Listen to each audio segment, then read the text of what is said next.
안녕하세요. 우리 채널 오시기를 환영합니다. 저는 40대 후반의 여성이에요. 어릴 적 엄마가 돌아가신 후 아버지가 재혼하시면서 외할머니에게 맡겨졌어요.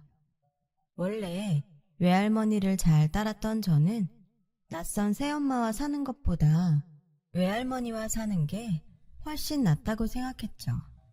그래서 아버지와 떨어져 있어도 많이 외롭거나 하지 않았어요.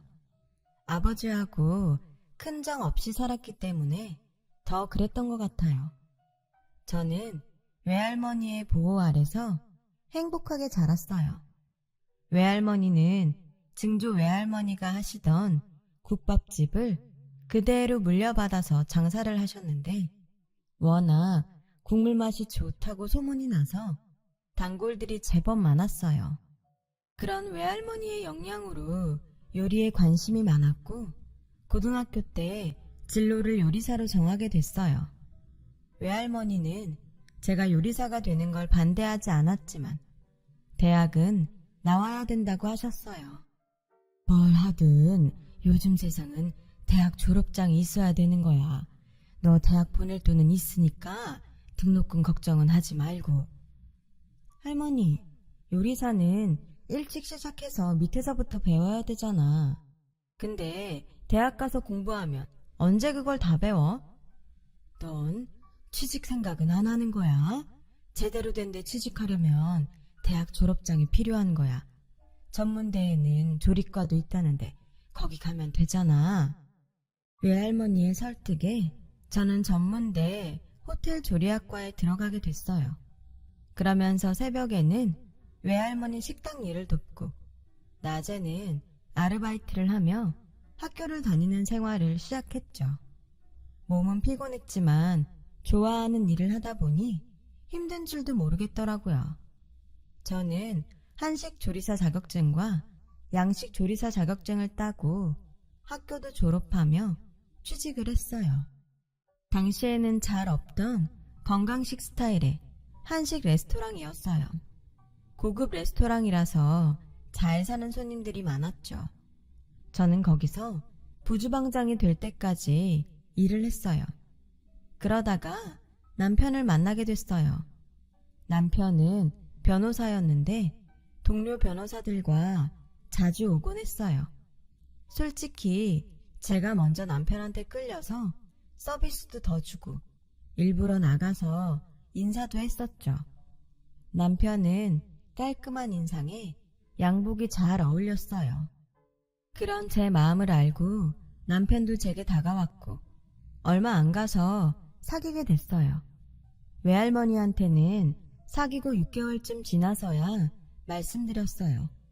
그랬더니 외할머니는 네가 직업 좋은 남자를 만나서 좋긴 한데 변호사면 집안이나 학교를 따질 것 같아서 걱정도 되는구나. 할머니, 우리 아직 결혼 얘기할 정도는 아니야. 걱정하지 마. 그리고 그런 거 따지면 나를 만나겠어? 라고 말은 했지만 저도 은근히 불안했어요. 그 사람이 저와 만나는 걸 좋아하는 것 같긴 한데 결혼에 대해 어떤 내색도 하지 않았거든요. 저는 결혼하고 싶은 마음이 있었기 때문에 그 사람 마음이 궁금했어요.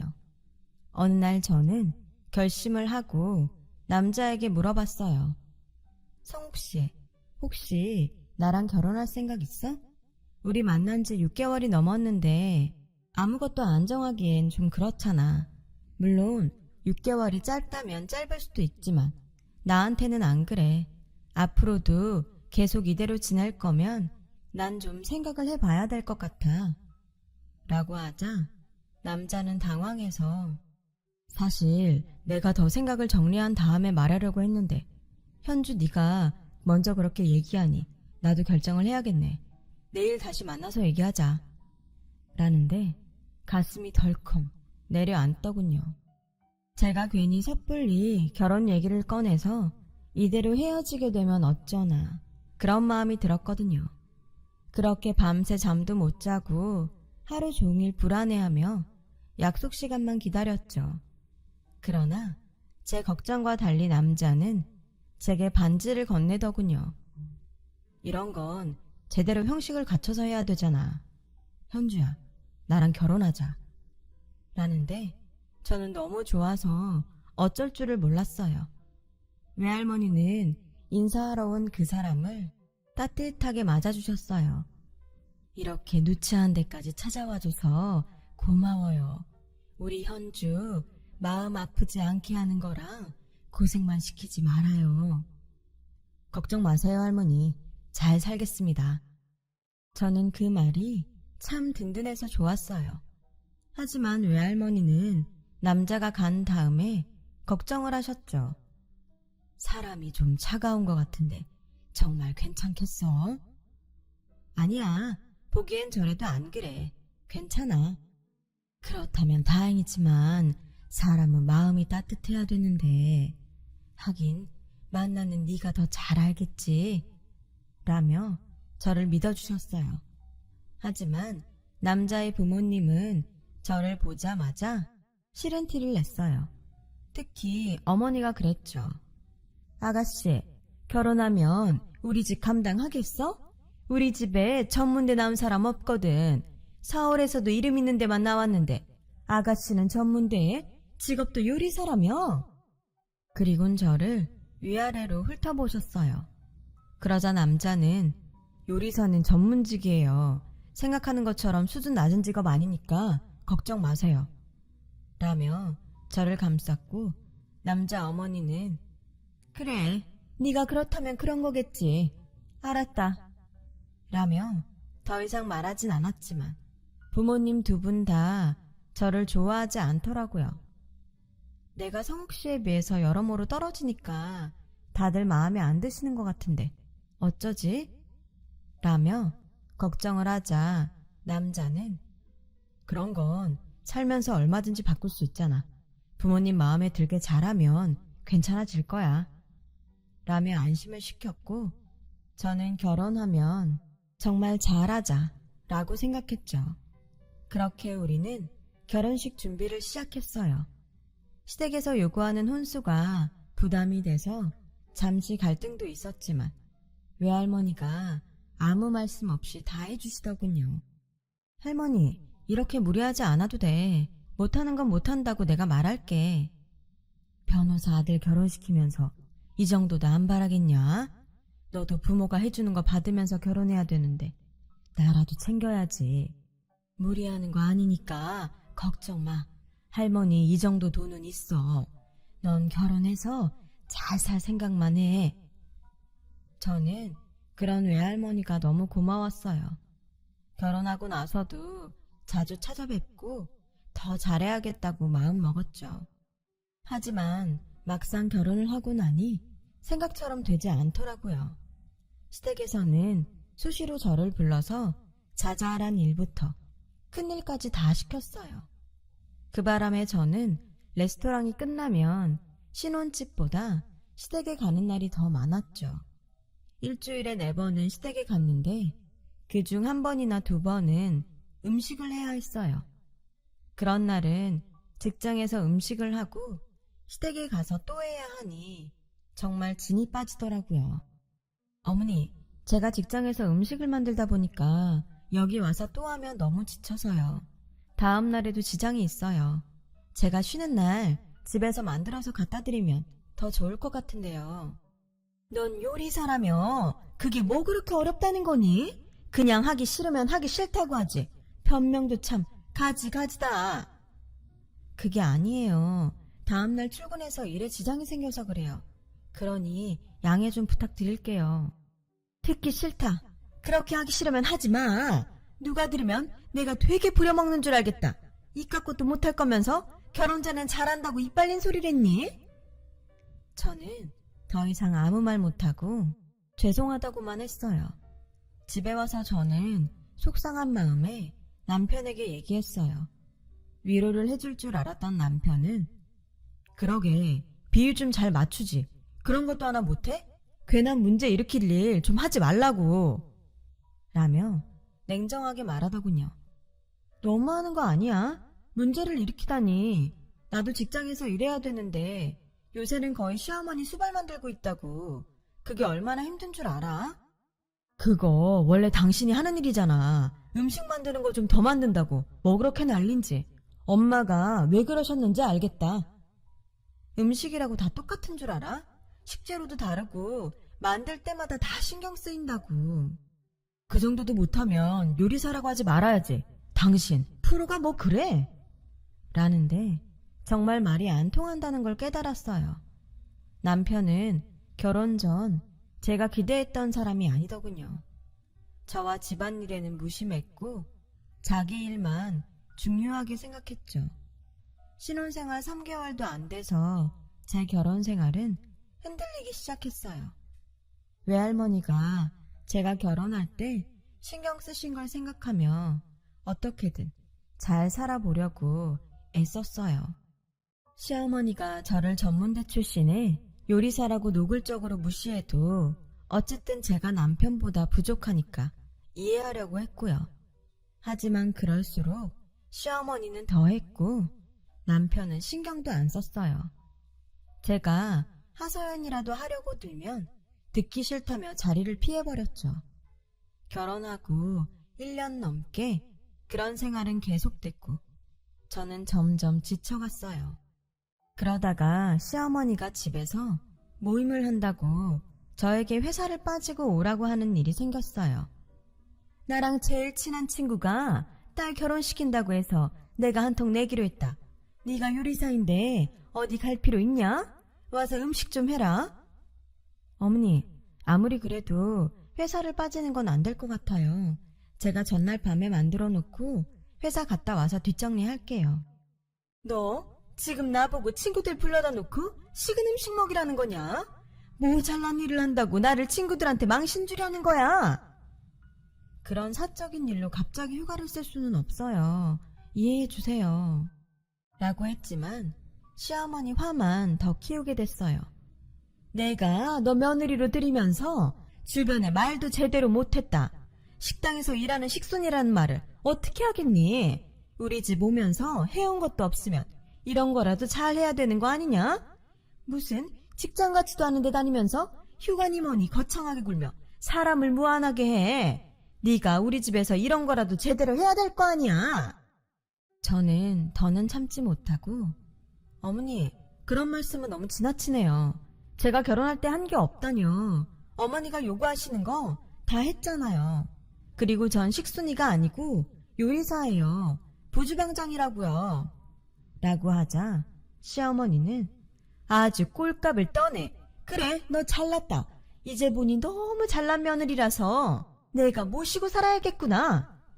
라며 문을 탕 닫고 방으로 들어가 버렸어요.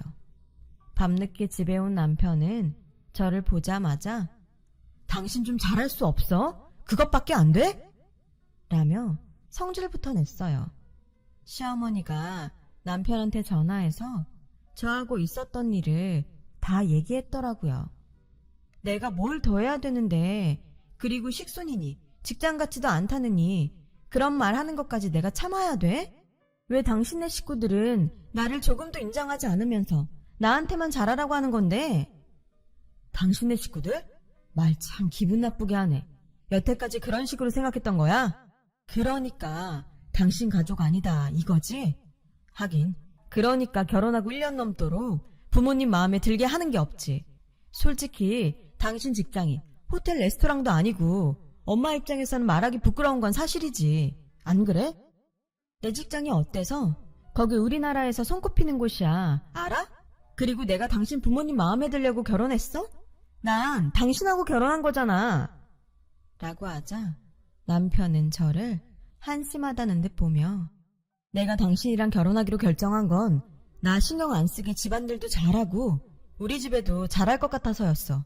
단순하니까 피곤하게 하지 않을 테고. 근데 하나도 제대로 되는 게 없으니 내가 이 결혼을 왜 유지해야 되나 싶다.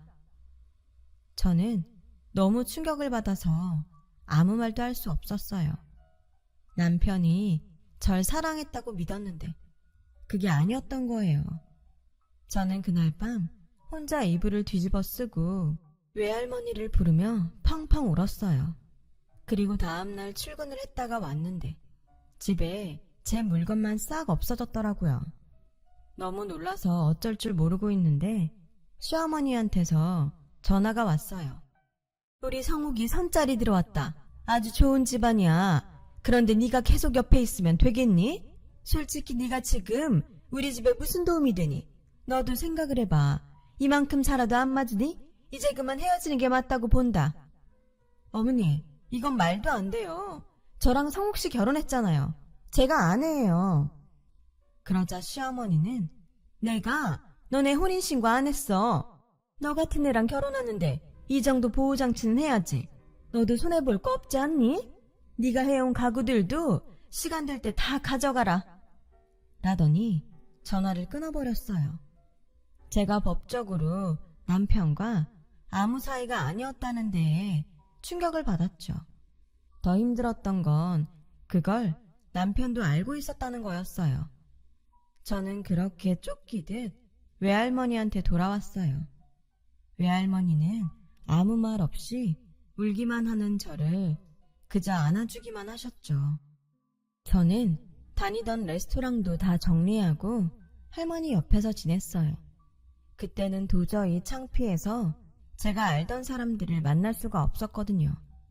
그렇게 할머니와 붙어있게 되면서 할머니가 만드시는 국밥이나 김치 비법을 완전히 손에 익힐 수 있었어요. 그렇게 바쁘게 지내던 어느 날 외할머니가 갑자기 쓰러지신 거예요. 뇌출혈이었는데 외할머니는 뇌 부종이 너무 심해서 수술 후에도 뇌압을 낮추려고 노력했지만 결국 돌아가시고 말았어요.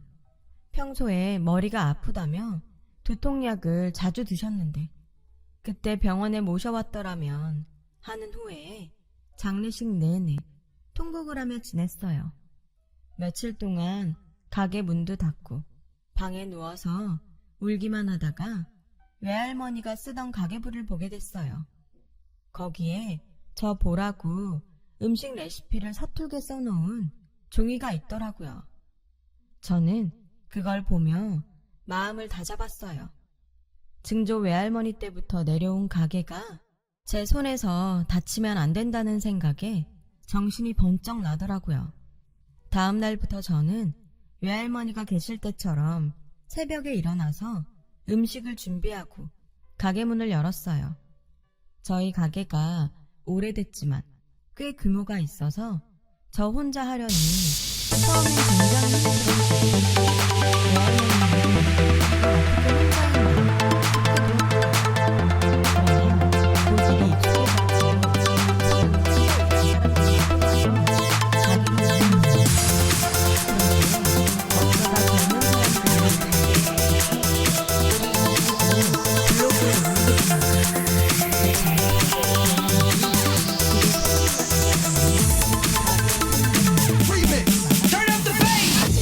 외할머니는 어떻게 혼자 했나 그러나 고집이 하루에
제가 있는 곳까지 찾아왔어요. 서울 근처가 아니라 꽤 먼 거리인데 어떻게 왔더군요. 당신 회사 차리면서 법무팀 만들었다며. 그런 일이 있으면 나한테 연락을 했어야지. 어떻게 꾸린 거야? 내가 좀 봐줄까? 저는 정말 너무 어이가 없었죠.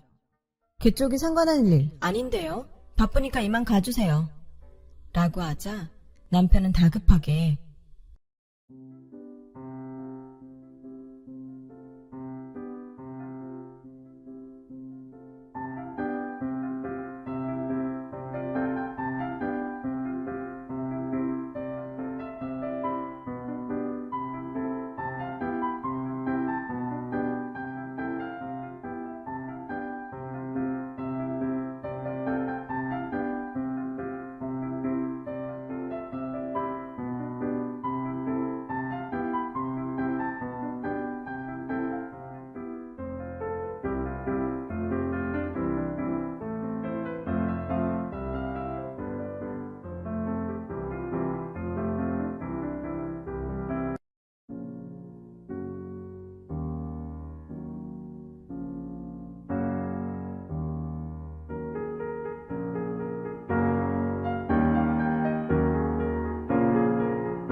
안녕하세요. 우리 채널 오시기를 환영합니다. 전에 일은 그만 잊자. 우리가 그땐 사정이 있었잖아. 이제부터라도 다시 잘해보자고. 뭘 잘해봐? 댁 어머니한테 비위 잘 맞추고 시키는 대로 하는 거? 정말 뻔뻔하고 가증스럽네. 라고 면전에다 내뱉고 더는 상대하지 않았어요. 제가 좀 알아보니 남편이 친구 변호사와 동업을 해서 로펌을 열었는데 그때 맡은 형사사건에서 증인이나 수사기관에 돈을 건네려다가 적발됐고 그걸 그 친구가 남편한테 다 뒤집어 씌워서 변호사 자격증이 박탈됐다는 거였어요. 지금은 아는 사람 사무실에서 일반 직원으로 일을 하는데 그날 저하고 우연히 마주쳤던 거죠. 자기 처지가 그렇게 됐는데도 여전히 변호사인 척하며 자기가 봐주겠다니 정말 자존심 하나는 대단하다는 생각이 들더군요. 그리고 얼마 후 저는 전화 한 통을 받았어요. 서울의 유명한 갈비집이었는데 설거지하는 할머니가 자기가 접시를 다 깨트려 놓고 저와 잘 안다며 오히려 호통을 쳤다는 거였어요. 무슨 영문인지 몰라서 일단 서울로 갔죠. 그랬더니 앞치마를 두른 꾀지죄한 할머니가 뛰쳐나와서 제 손을 덥석 잡는데 시어머니였어요. 왜 이렇게 늦었어? 기다리다가 눈 빠지는 줄 알았다. 저 사람들한테 내가 어떤 사람인지 얘기 좀 해주라. 아주 사람이 이러고 있다고 우습게 여기는구나. 저는 냉정하게 손을 빼고 식당 사람들한테 무슨 일인지 물어봤어요. 시어머니가 여기서 일한 지 일주일째인데 너무 말도 안 듣고 고집이 세다는 거예요. 게다가 오늘은 접시를 다 깨뜨려서 뭐라고 했더니 자기는 잘못 없다면서 계속 제 이름만 부르며 데려오라고 했다는 거였어요. 저는 그 자리에서 전 시어머니와 아무 상관없다고 딱 잘라 말했어요. 그러자 내가 왜 너하고 상관이 없어? 시어머니는 부모도 아니니? 너 우리 성욱이하고 같이 살았으면서 이럴 거야? 라며 당당하게 나오길래 그만 좀 해요. 혹시 치매세요? 댁입에서 그딴 말이 나와요? 나한테 어떻게 했는지 잊었어요? 당신이 사람입니까? 철판을 깔아도 유분수지? 라고 소리치자 사람들이 술렁거리기 시작했어요. 너는 그게 언제적 일인데 아직도 꽁하고 있니? 예전 일은 다 잊고 앞으로 잘 살면 되지. 안 그래? 진짜 답이 없는 사람이네. 내가 당신 아들하고 1년밖에 안 살았고 그것도 벌써 거의 10년은 돼가는데 이제 와서 왜 이래요? 대개 아들 나 나간 다음에 선본다더니 그건 잘 안 됐나 보죠? 우리 할머니가 피땀 흘려 번 돈으로 해오라는 혼수 다 해가고 전세로 얻어준 집 그 안에 가구 다 채워놨더니 나보고 나가라면서 그 가구도 다 가져가라고 했잖아요. 당신이 얼마나 악랄하게 굴었는지는 생각도 안 하고 뭐가 어째요? 여기요. 이 할머니 계속 말도 안 되는 소리 하면 경찰 부르세요. 전 모르니까요. 라고 하자 시어머니가 다시 제 손을 잡더군요. 당장 이 손 놔요. 여기서 더 망신당하고 싶어요? 그제야 시어머니는 주변에서 자기를 쳐다보며 수근거리는 걸 깨닫고 제 손을 슬그머니 놓았어요. 그때 남편은 제가 나간 후 몇 차례 선을 보고 의사와 결혼을 했다고 해요. 하지만 남편의 변호사 자격증이 취소되자 바로 짐을 싸서 집을 나갔다고 하더군요. 저는 이것도 다 하늘에서 외할머니가 갚아줬다는 생각이 들었어요. 결혼해서 1년 좀 넘게 살았지만 너무 고생도 많이 하고 수모도 많이 당했거든요. 그걸 다 갚아준 기분은 들지 않았지만 그 사람들을 보면 착하게 살아야 되겠더라고요. 그 이후로도 남편은 저에게 몇 차례 연락을 해왔어요. 제가 전화번호를 계속 바꾸고 차단해서 연락을 끊었어요. 회사로 시어머니와 온 적도 있는데 한번 경비원 아저씨한테 호되게 당한 다음부터 오지 않더라고요. 그게 벌써 몇 년 전 일이네요. 30대 초반에 결혼을 잘못해서 어려웠지만 외할머니가 남겨주신 귀한 유산으로 다 극복하고 더 값진 인생을 살게 된 것 같아요. 지금은 만나는 사람은 있지만 결혼을 할지는 아직 모르겠네요. 좀 더 만나보고 결정하려고 해요. 사람은 참 선하게 살아야 하는 것 같습니다. 자기가 한 행동이 다 돌아오는 것 같아요. 지금까지 제 얘기 들어주신 분들 다들 감사합니다. 여러분들 모두 건강하시고 좋은 날들만 있길 진심으로 바랄게요. 행복하세요. 여러분, 사연 댓글에 응원과 현명한 조언 부탁드려요. 좋아요와 구독은 저에게 큰 힘이 됩니다. 오늘도 좋은 일 가득하세요.